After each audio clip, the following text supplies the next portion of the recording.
As you drive towards the front line in Kibati from Goma, the first thing you notice is the civilian population is missing. Empty homes line the road and no animals either. The only people around are soldiers. So where is the civilian population? And it's places like this that the refugees are brought to. Now, this particular place is a primary school that has been turned into a makeshift camp. We're not sure at the moment where the children who were learning here have been taken to. What we're sure about is that these children are not receiving an education at the moment.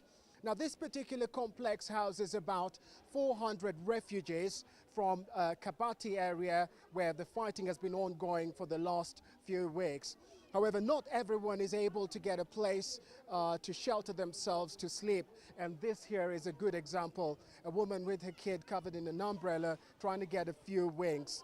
The situation in the camp is terrible. While we've been here, we've not seen any places where people can help themselves, latrines. The cooking is done out here. And one of the biggest complaints, they're not receiving any aid.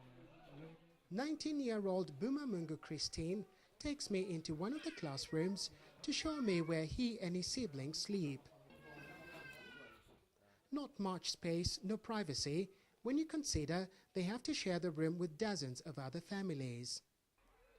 And no matter who you talk to, the problems are all the same. We just want peace so that we can go home. There is no place to sleep. We live like wild animals. On this day, however, Medicine Sans Frontières has set up a free clinic providing primary health care for the refugees.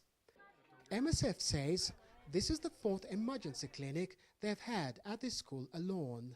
Regarding the illnesses, the main ones are respiratory infections that people catch while during the movements and here with the living conditions that are inappropriate. Also diarrheas, again due to the lack of hygiene. There are at least 8 camps like this one in schools and churches scattered in and around Goma. At Bulengo alone, over 58,000 refugees. The organization says if aid assistance is not availed immediately, the situation could reach critical levels fairly quickly. At the beginning of the year in January, the number of displaced persons all over North Kivu was 800,000 and today it's around 950,000.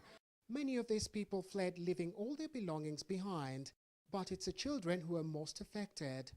Robert Nagelo, CCTV, Goma.